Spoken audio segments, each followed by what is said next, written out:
مولانا طارق جمیل صاحب فرمانے لگے کہ میں نے اپنے مدرسے میں یہ کیا ہوا ہے کہ جو بچہ فیل ہو جائے ہم اس کو فیل کر دیتے ہیں، ہم اسے پچھلی کتاب میں بٹھا دیتے ہیں، اور ہم نے ہر سال 2 4 10 تک لڑکے فیل کیے پچھلی جماعت میں بٹھایا، وہ چل رہے ہیں۔ مگر جو فیل ہو جائے میرے نزدیک کوئی بات نہیں، ذہین کم زیادہ ہوتے ہیں، پڑھائی میں سستی ہو جائے، انسان میں اتار چڑھاؤ آتا رہتا ہے، لیکن اگر مجھے یہ پتہ لگے کہ 2 لڑکے آپس میں بولتے نہیں تو میں ان دونوں کو مدرسے سے نکال دوں گا۔ یہ میرے نزدیک ناقابل معافی جرم ہے، واللہ ہم پڑھائی میں پورا زور لگاتے ہیں، ہم ان کو دائیں بائیں نہیں ہونے دیتے، اسی لیے پڑھائی میں ایسے ہیں کہ ہمارا میزان کا بچہ عربی بولتا ہے، ہم تو پڑھاتے بھی عربی میں ہیں، سارا سبق ہمارے ہاں عربی میں ہوتا ہے، ساری تحریر، تقریر، تعلیم، تدریس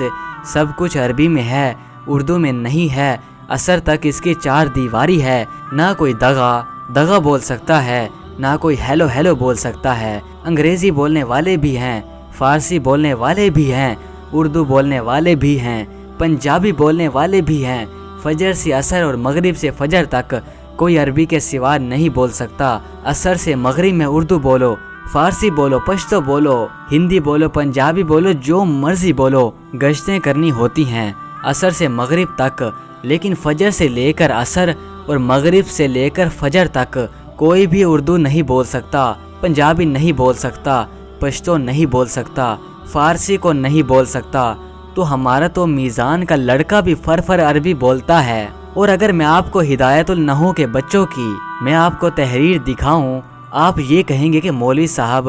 جھوٹ تو نہ بولیں، آپ جھوٹ بول رہے ہیں، کہیں اور سے لے کر آ گئے ہیں، کسی عرب کی لے کر آ گئے ہیں، آپ تصدیق نہیں کریں گے۔ لیکن میں نے ان سے کہا کہ اگر مجھے یہ پتہ چل گیا کہ 2 لڑکے آپس میں نہیں بولتے، آپ کی لڑائی کیا ہوتی ہے کہ اس نے مجھے یہ کہا، اس نے مجھے کیا کہا تھا، بس اتنی سی لڑائی ہوگی، تو اگر بد اخلاق ہے تو یہ ناقابل معافی ہے۔ تو میں نے استاذوں سے یہ بھی کہا کہ ان کو نکالو، یہ آپس میں سلام دعا نہیں کرتے، بعد میں خاک کریں گے سلام دعا۔